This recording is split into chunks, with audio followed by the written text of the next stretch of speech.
Hallelujah. Praise the lord, praise the lord, praise the lord.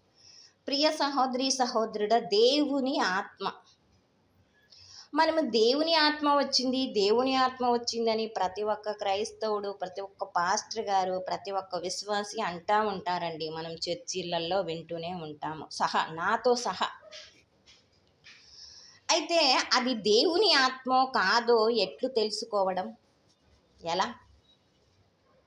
అవును, దేవుని ఆత్మ అవునో కాదో తెలుసుకోవడం ఎలా అని ఇక్కడ మనకి ప్రశ్న.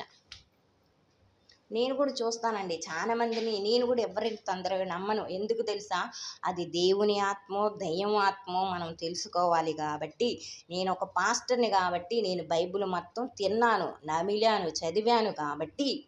తిన్నామంటే మీరు ఇంకేదో అపార్థాలు చేసుకోమాకండి. తిన్నాము, చదవాలి. నేను 14 సంవత్సరాలు ఇంచుమించు బైబిల్ స్టడీ చేశాను. అదే ఇప్పుడు కల్లా ఒక సిస్టర్కి వెళ్ళిపోయేది, ఫాదర్ అయితే ఫాదర్ కూడా అయిపోయేవాళ్ళండి నా స్టడీ అయిపోయేలోపు. నేను ఈ బైబిల్ని మొత్తం 4 సార్లు తిన్నాను. 4 సార్లు, 4 3 12 సంవత్సరాలు, 15 సంవత్సరాలు ఇంచుమించు. అయితే దేవుని ఆత్మో కాదు అని మనం ఎట్లా తెలుసుకోవాలి అనేది మనం ఈనాడు చూద్దాము ప్రియ సహోదరి సహోదరుడు. 1 పీటరు 1:12 చూసినట్లయితే, పరలోకము నుండి పంపబడిన పవిత్రాత్మచే ప్రభావితులే అట్లనర్చిన ఈ సత్యములనే దేవదూతుల సహితము చూడగోరిరి. 1 యోహాను 4:2, అది దేవుని ఆత్మ అగునో కాదో మీరు ఇట్లు తెలుసుకొనగలరు. యేసుక్రీస్తు మానవ శరీరము ధరించి వచ్చినని ఒప్పుకొని ప్రతి ఆత్మ దేవునికి సంబంధమైనది. ఇక్కడ వరకు మనము ఆగి, ఈ పరలోకము నుండి పంపబడిన పవిత్రాత్మచే ప్రభావితులైనట్టు అట్లొనర్చిన ఈ సత్యములనే దేవదూతలు కూడా చూడగోరారు అంట.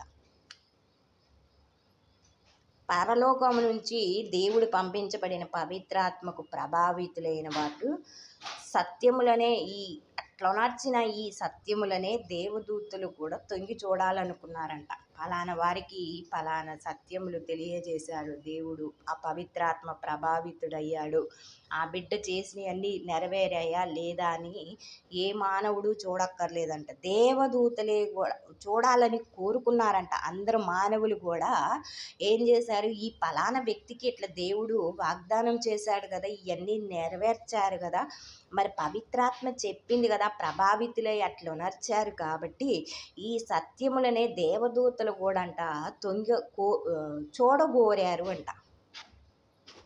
దేవదూతల సహితము చూడగోరారు అంట. ఇప్పుడు ఈ ప్రపంచంలో మానవులందరూ మనం ఏం చేయాలి తెలుసా? ఒక ప్రవక్తకి ఎవరైనా వాక్యం ప్రభావితులయ్యారనుకో పవిత్రాత్మ ద్వారా, అది జరిగే అంతవరకు వేచి ఉండాలి, జరిగే అంతవరకు చూడగోరాలి. మనం జరిగాక చూడాలి అంట. అమ్మ పలానా ఆయనకి దేవుడు వాగ్దానం చేసినాడు, ఆ పవిత్రాత్మ వచ్చి చెప్పాడే, అవన్నీ కూడా మనం ఇప్పుడు చూద్దాము అని ఆశ కలిగి ఉండాలంట. అంతేకాని వారిని హేళన చేయకూడదు. సరే, అది దేవుని ఆత్మ అగునో కాదో మనం తెలుసుకోవాలి అంటే ఎట్లా అనేది మనకు వచ్చిన. అయితేనంట, ఇప్పుడు యేసుక్రీస్తు మానవ శరీరము ధరించి వచ్చినని ఒప్పుకొను ప్రతి ఆత్మకంట దేవునికి సంబంధమైనదేనంట.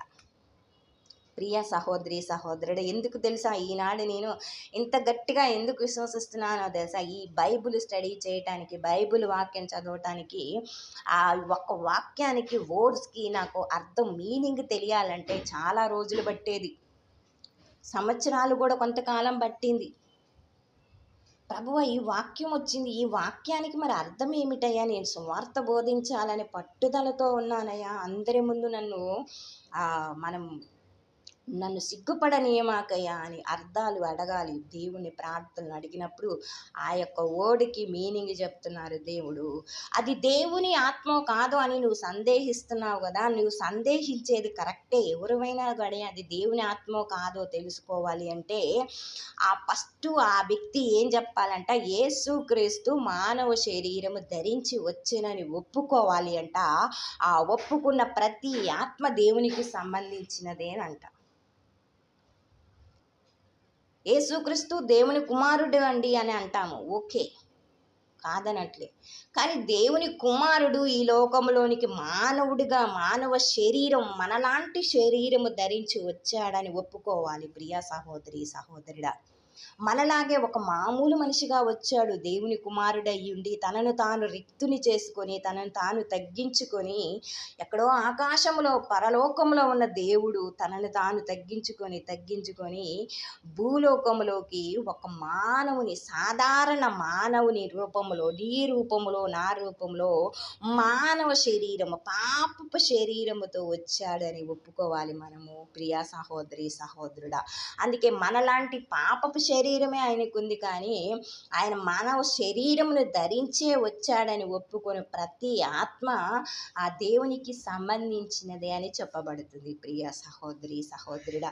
మరి నేను కూడా ప్రభువా, మరి ప్రతి ఒక్కరిని నేను ఇది దేవుని ఆత్మ కాదు అని నేను తెలుసుకోలేకపోతున్నాను ప్రభువా. మరి ఎలా ప్రభువా అంటే, వారు చెప్పాలి, వారి నోటితో దేవుని కుమారుడైన క్రీస్తు మానవుడిగా ఈ లోకంలో మానవ శరీరం ధరించి మన పాపాలను కడిగివేయుటకు, మనలను రక్షించుటకు మానవుడిగా మానవ శరీరము ధరించి వచ్చాడని ఒప్పుకొని ప్రతి ఆత్మ దేవునికి సంబంధించినదే అని ఈనాడు తెలియజేస్తున్నాడు ప్రియ సహోదరి సహోదరుడా.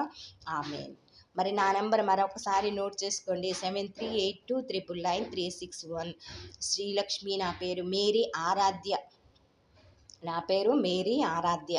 మరి సబ్స్క్రైబర్ చేసుకోండి నా యొక్క ఛానల్. సబ్స్క్రైబర్ కాదండి, అప్పుడే లైక్ చేయండి, మరి ఇతరులకి షేర్ చేయండి, మీ యొక్క ఆదరాభిమానాలు అందించండి. ఆమేన్.